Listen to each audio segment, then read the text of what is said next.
మన దేవుడు ఆశీర్వదించే దేవుడు. కానీ ఎందుకు దేవుని పిల్లలం అని చెప్పుకుంటున్న మన కుటుంబాల్లో ఎందుకు శాపం, దుఃఖం, కన్నీరు, ఏడ్పు? ఎందుకు మనము దేవుని పిల్లలమని పేరును పొందిన తర్వాత కూడా శ్రమను అనుభవిస్తున్నాము? ఎందుకు మన ఇళ్లలో కన్నీరు, మన కుటుంబాల్లో బాధ? ఎందుకు? ఏ రోజైనా కూర్చొని ఆలోచించావా? ఎందుకు ఈ శ్రమ నాకు? ఎందుకు ఈ కష్టం? నా ఇంట్లో ఎందుకు శాంతి లేదు? నా పిల్లల జీవితం ఎందుకు ఇలా ఉంది?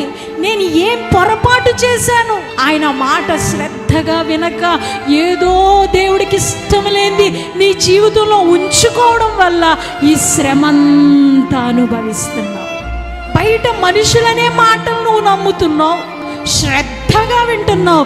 దేవుడు మాటను మాత్రం గుడికి వస్తే అంత శ్రద్ధగా వినట్లేదు. ఎందుకంటే నేనేం అనుసరించిన అవసరం లేదు కదా, ఏదో వినేసి పోతే చాలు, పాస్టర్ గారి కంట్లో నేను అటెండెన్స్ వేయించుకుంటే చాలు అని క్రైస్తవులు అనుకుంటున్నారు. కాబట్టి దేవుడు ఇచ్చే ఆ గొప్ప ఆశీర్వాదాన్ని పొందుకోలేకపోతున్నారు. ఈనాడు క్రైస్తవులు ఆచారాల్ని, పద్ధతుల్ని అనుసరించి ప్రయాసపడుతున్నారు, కానీ దేవుడు మాటని పక్కనే పెట్టేశారు. ఒక మనిషి చెప్పి పిచ్చి మాట, పిల్లి ఎదురొస్తే వెళ్ళకూడదురా బాబు అని చెప్పిన ఆ పిచ్చి మాటని నమ్మకంగా పాటిస్తావు. కానీ దేవుడు చెప్పిన మాట, నిన్ను ప్రతిరోజు నేను ఆశీర్వదిస్తాను, ప్రతిరోజు మంచిదే, ఆ మాట మీద నమ్మకం ఉండదు.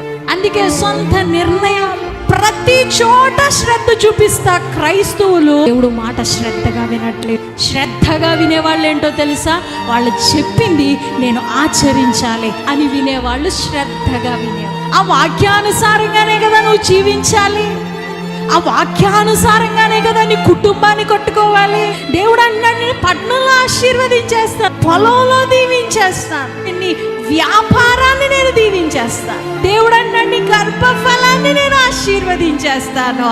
దేవుడు మాట వింటే ఆశీర్వాదం ఇలాగే ఉండాలి. నీ కుటుంబం ఒకటే కాదు ఆశీర్వదించబడ్డం, నువ్వు దేవుడు మాట వింటే నీ చుట్టుప్రక్కల వాళ్ళకు కూడా ఆశీర్వాదంగా మారిపోతావు నువ్వు. హల్లెలూయా.